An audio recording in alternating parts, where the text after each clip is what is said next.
What is up, ladies and gentlemen? It is your friendly neighborhood BJJ podcast with Raph Esparza coming to you live from an undisclosed special secret location. Secret. And I am excited for you guys to join us for week 4 of what has already been an incredible PGF season. I am joined, as always, by my good friend, Tim Freeman. Tim, how are you doing, sir? Raph Esparza, I'm doing fantastic. We have made it to week 4 of the PGF. Can the Las Vegas Kings reign supreme, or will the Twisters dethrone them? That's what I want to know. I'm stoked to be here with you, bud. It is an incredibly tense action, and I can say this out loud. Come in, though. Anik came in wearing a Philly Phenoms t-shirt. And I was like, yo, Anik, you can't do that. That's like choosing a Bloods or a Crips. I don't know if you know what that means. And he was like, nope, I'm trying to give them a little bit of inspiration. And I was like, duh, listen, guys, it's a little scary here, Anik. I wouldn't if I was you, but he is a brave, brave man. Tim, I have to ask you this. From your home right now, we're going to get to the board here in just a second, but is there anything you're anticipating or you want to make as a bold proclamation to start off our show?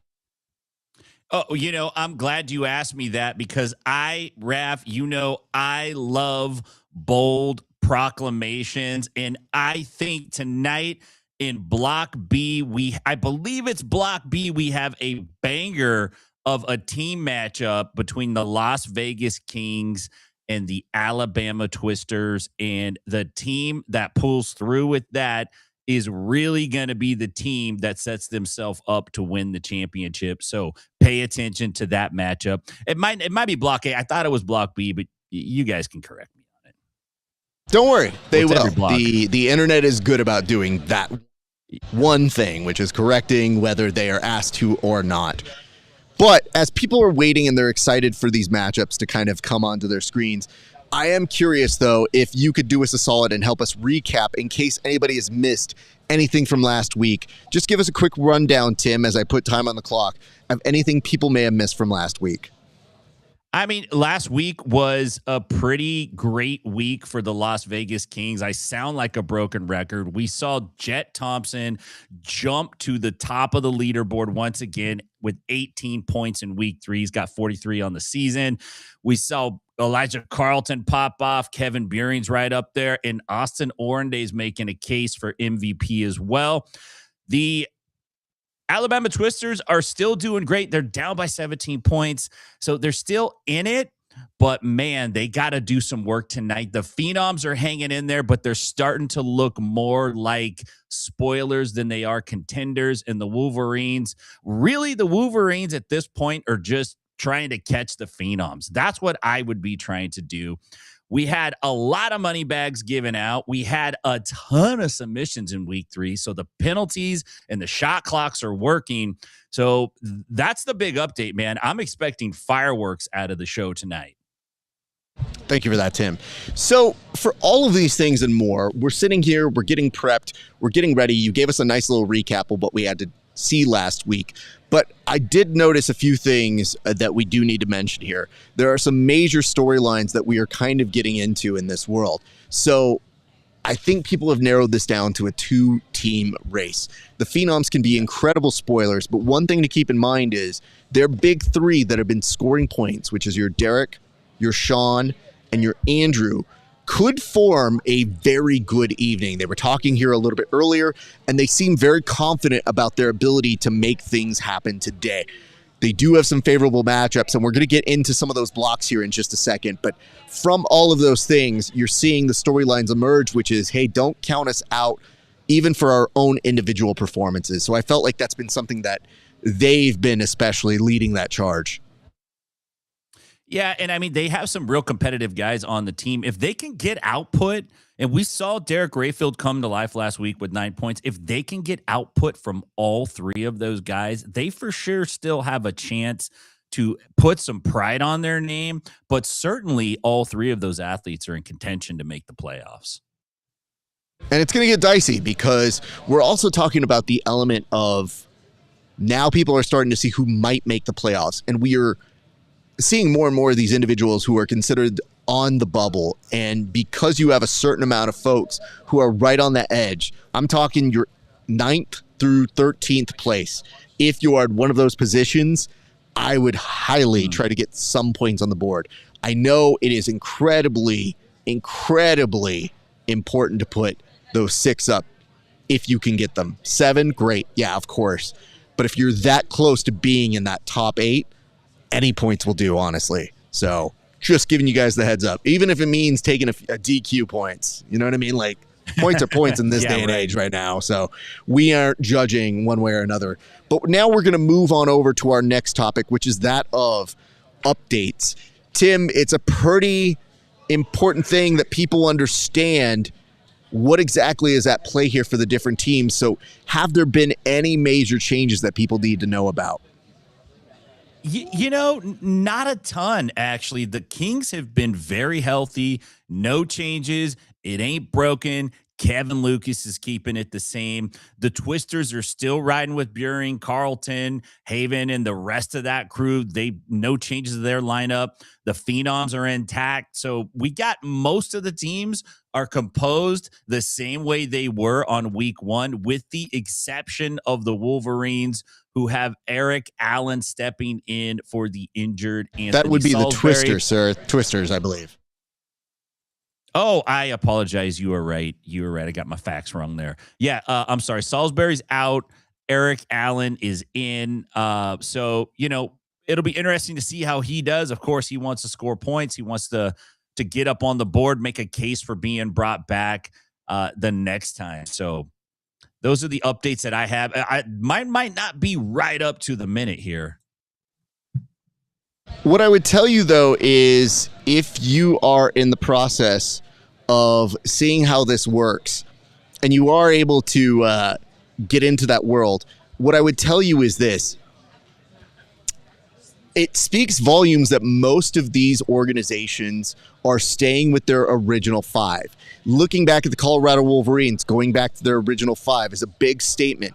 So we'll see what they're able to do with their original starting lineup that apparently feels healthy, and we are excited to see the return of Officer Grimy there.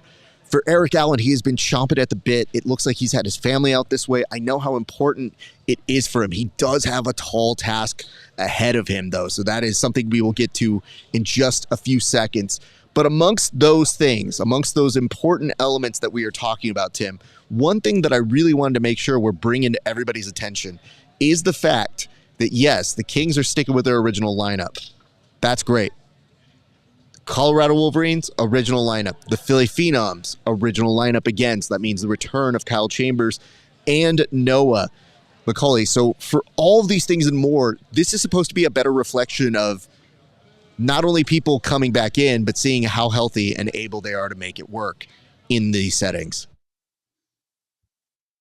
Yeah, absolutely. And part of kind of being an athlete in the PGF is being able to stay healthy week in and week out and make those adjustments. So young guys like Noah, man, this is great experience for him. And he's still dangerous, dude. He can still put the hurt on some dudes.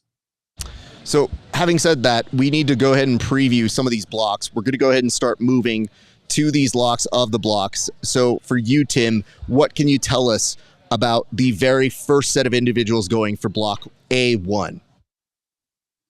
So we got block A1. This is the Kings versus the Phenoms. Is that what you're looking at? I want to sync up with you, make sure Voltron is correct here. All right, perfect. Chuy Magana takes on Andrew Kochel. Cam Hurd versus Kyle Chambers. We saw Cam put some points on the board last week. I'm sure he wants to continue that. Austin Oranday versus Derrick Rayfield. I think that's going to be a great match. And keep your eye on Thompson versus McCauley. Jett Thompson is on a run. He scored 18 points. He's looking to continue it. McCauley stepping back in for the Phenoms. He's looking to put a stop on Thompson. And then we got Jared Fekete and Shawn Melanson. All right, Tim, what is going to be your lock of the block on that one? Man, my lock of the block, and I'm going back to this guy. The two big boys are going to throw it down. Shawn Melanson and Jared Fekete. I love you, Jared. I do. I absolutely do. But Shawn is coming with his 100,000s or how many ever viewers he has, and he's going to take it home. You can lock it. Melanson over Jared Fekete in Block A. Love that, Tim. Let's go ahead and go now to our Block A second set of matches. Second set of matches, we got Elijah Carlton, Brett Moyer jumping off right out of the gate. Carlton's on a run. He's on a 6-match win streak. Look for him to try to keep that hot. Travis Haven versus Caleb Crump. Crump is one of the only guys on the Wolverines that's putting points up on the board. He's going to want to put some respect on his name. Straus versus Groner. And then Eric Allen steps in for his first time here, I believe, for the Twisters against Officer Grimy, Jonathan Wilson. And then we got Kevin Beuhring versus Sam Schwartzapfel. Look, Carlton, Beuhring are going to be looking to put points on the board. Keep your eyes on those matches. If there's a lock, I'm going to put it on Eric Allen over Jonathan Grimy Wilson. I'm giving him his due. He's going to show up and show out tonight. Eric Allen. Bold proclamation there, Tim. And I mean, it would be a huge statement for Eric to make tonight because, again, we've been mentioning how he's been wanting to get on out there and get there. And we want to welcome you guys who are just joining us. PGF World had a slight technical difficulty today, but we are there. We welcome you. In case you were wondering where we were, I was wondering where you guys were. And now we are joined together. So let's get through these blocks. Let's now go to Block B, number 1, Tim. We got Andrew Kochel leading off against Brett Moyer, Derrick Rayfield, and Sam Schwartzapfel. Look for that one to be a banger. Those are two guys that both just go forward. We're going to follow up with Kyle Chambers back in the lineup against Jonathan Wilson. The kid Noah McCauley is going to take on Jayden Groner, and Shawn Melanson is going to run it out against Caleb Crump.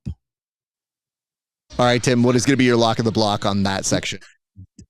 This is what I am going with, and I sent you this photo. You're such a nice guy. You didn't put it up. Andrew Kochel is a young Steve Ballmer from Microsoft when he was going nuts and sweating and dancing on the stage. He's got the same intensity. I'm telling you, don't go around Kochel. There's got to be a 20-second cooling off period when he gets a sub because he's liable to do anything to choke anybody. He's in full mode, and tonight he's going full beast against Brett Moyer. Thank you for that, Tim. If you hear the beautiful voices behind me, you're hearing John Anik get the people in the audience ready and the people at home. If you're watching that show, don't worry. I know it's worrisome that you want to know when the action's going to start. We will tell you exactly when to flip over to the main broadcast, but we're still going to walk you through these matches. Now, Tim, for that block 1 for B, did you have a lock on that one? Yeah, 1-4B. I went. I went for. I gave you Block C. I'm sorry. I apologize. Raph. Right. Let's jump into Block B. We got Derrick Rayfield, Eric Allen, Andrew Kochel, Jake Straus, Kyle Chambers, Elijah Carlton. McCauley takes on Haven, and Melanson takes on Kevin Beuhring. Here's my lock. Beuhring is making a run like no other this season. He's gonna take it home and get the first defeat in PGF history over Shawn Melanson. Write it down. Melanson, don't come get in my DMs if it doesn't happen. Hey, this is my lock. We're buds, but you're getting locked tonight, man. Well, don't worry. Shawn's not the type of person that would screenshot and video record anything and put it on his Instagram. That's not what he does. He's not a troll, you guys. He would never do that. Nonetheless, bold proclamation. Let's go to B side 2. We got Jett Thompson against Brett Moyer, Cam Hurd against Sam Schwartzapfel, Jared Fekete against Jayden Groner, Chuy Magana against Jonathan Wilson, and Austin Oranday versus Caleb Crump. As much as I love Caleb Crump, and I do because I just feel like he has heart like no other, Austin Oranday is making a case to be the MVP. Look at his numbers. He's doing fantastic. And I believe his run is going to continue tonight against Caleb Crump. Austin Oranday is the lock of the block for the right side of Block B. Thank you for that. All right, so I believe earlier you previewed C1, correct? I did. Okay. Yes, sir. And just remind the people in case they didn't remember what your lock of that block is. My lock of the block on that, what was it? I went with Andrew Kochel over Brett Moyer because Andrew is going to go full Anton Chigurh and No Country for Old Men tonight. I'm telling you, stay away from it. Just so you're aware, I saw the photo you sent me, and I had to make the editorial decision. Is this good humor or is this good dad humor? And sometimes the Venn diagram coexists. That was one of the cases where I was like, sir, I will unfortunately not be putting this one up. I get it. I know it's a long shot, man, but I can't resist. I mean, what I can tell you is when we get to the BTS segment, I do have something to share about Kochel, so we'll come back to that one. And I'm seeing JSC, or is JS Caboose, saying the Phenoms hoping they wreck some stuff this weekend. Stuff, sir. We're on broadcast. Stuff. You would hear Al Michaels yell that one out. So I'm just... You might hear the inside NBA stuff, though. I can't deny that one. Chuck 100% would say that. But for right now, we're toning it down if we don't have to. But let's now look at Block C, Section 2, sir. Okay, let's go Block C, Section 2, Kings versus Twisters. This is the banger. This is the one to look out for. This is going to be a great way to cap off the night. Cam Hurd versus Eric Allen. Austin Oranday versus Kevin Beuhring. I believe this is going to be the match of the night. Keep your eyes on that. Jett Thompson versus Jake Straus. Chuy Magana versus Elijah Carlton. We saw Derrick Rayfield got an armbar on Chuy last week. Let's see if Chuy can turn that around against the hot Elijah Carlton, and then Jared Fekete against Travis Haven. And I'll tell you, my lock of the block is Cam Hurd. Look, I went for Eric Allen the last time because Eric rolls deep. He brings his people. He puts the word out. He knows that a closed mouth don't get fed. So I don't want him coming after me. But listen up. When it comes to the last team matchup of the night, Cam Hurd's going to have your number because he's hot and he's going to get it done. Cam's my lock of the block. Thank you for that, Tim. All right. Yes, sir. So we've now done all the locks. We're going to get out of the lock of the block business and get into a little bit of the behind the scenes. And I'm happy to walk you guys through some of that stuff because I'll tell you a quick story and then I'll go to the other side.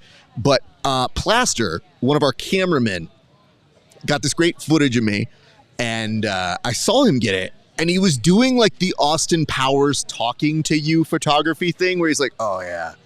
That's a great shot. That's a great shot. And I was like locked in on the show and doing work. And I was like, okay, I'll watch the show. I went to go watch the behind the scenes stuff. And normally everybody makes like kind of a cameo in there, even if they're not fully profiled. And I was looking at it and I didn't see myself on there. I was doing other stuff, doing chores. The first person I see when I get here was Plaster, who goes, hey man, did you see that clip of you? And I was like, oh, did I make it? He's like, yeah, you're in there, dude. And that's a really good clip. And I go, can I just share something with you, Plaster? He's like, what's that? I was like, I actually just tried not to be egomaniacal and go see myself. When I didn't see myself in the cut, I was like, I guess I didn't make it. It's all good. I was like, but there was a part of me that said, should I go back and look? And he goes, oh, you're definitely in there. And he pulls it up and I was like, yeah, it's a pretty dope clip. So we all make nice preview appearances on there. I highly recommend it. But I want to tell you the most wholesome moment that happens in this week's episodes. And it has to do with one Andrew Kochel, who in between sharing his love of Shawn, some of you guys say Melanson, we know, but we like to say it funny because it's funny to us. But he talks about their bro love together, and that's great. But then in between this savage killer it was his wife's birthday, so they had a little behind the scenes moment where he's like giggling and asking the Dream Stephen Aiken like, "Hey, can I wish my wife a happy birthday?" And it is the most wholesome moment of the series thus far in. It's such a contrast from a dude who has been a straight up killer for most of the series thus far in. Not that he hasn't been nice on there, but just a very good juxtaposition. So I can't recommend these behind the scenes things enough. On there, you can also see, I believe, Jayden Groner and Caleb Crump. They almost died, but then ran into naked people. You gotta go see it. The Kings also show a little bit of their stuff, but I'm very excited that behind the scenes for them this week, there was actually a video game tournament that they took advantage of, and they got to play WWE 2K. Now, they did do a video of them doing pro wrestling moves, and let's just say they need a little work. Very good at what they do here. The WWE BJJ could use some coaching. That's all I'm saying. Very good at what they do. Just a little bit of improvement. And then, of course, the Philly Phenoms, we talked about them, and the Wolverines had a great one. And the Twisters allegedly have the best house out there. And I don't know if we learned anything other than I didn't know that Travis Haven was a vegan, but apparently he is, and they were roasting him for that and said, man, can you imagine how much better he would look if he actually had meat? So there's a lot of little stuff that I would highly recommend that you guys go watch. It's very entertaining. Our team is doing a great job, and they're usually on the Monday or Tuesday right before we go to air. So make sure you guys are paying attention to those. But Tim, I'm going to come back to you on this right now. And I think it's really important that we go over what we think the MVPs for each team is going to be. So I will let you go first, sir. Yeah, I mean, of course, there's some real, obvious choices in here. I can't just pull some guy out that's got 3 points and say he's MVP. But let's go through each team. Las Vegas Kings. Look, the strong case is for Jett Thompson. He's having a stellar season. He's got 43 points. 3 rear naked choke kills. He scored 18 points last week. 0 submission losses all time. He's fantastic. The case against is this. Jett has the best supporting cast of a team that we've seen in the PGF. Literally, the other 4 guys are in the top 10 point scores. He's got Oranday, Magana. He just has a lot of incredible opportunities to win. Having said that, I think Jett's most likely the MVP. I think Oranday does have a chance to make a strong case these next 2 weeks. The Twisters, it's a run between Carlton and Beuhring, and it really depends on what Carlton does the rest of the season. If he stays consistent and keeps putting up big numbers, I don't see how you can not give it to him at this point. Beuhring is having a breakout season for sure, so either guy can take that. On the Phenoms, I think Shawn is the strongest case. He's got no sub losses, 21 points, 100% finish rate. He's the anchor of the team. They wouldn't even have a cent of the playoffs without Shawn on the team this year. And on the Wolverines, it's a tricky one. They've only gotten 21 team points total. No one is really clearly separated themselves from the pack, but Caleb Crump is the heart and soul of that team. That's no shade on anybody else, but Crump, when he brings it, he really is the Wolverines. And I think if you got to give an MVP to the Wolverines, it's got to go to Caleb Crump. You bring up some good points. I want to say Austin's got a tough day today. So that's really rough looking there.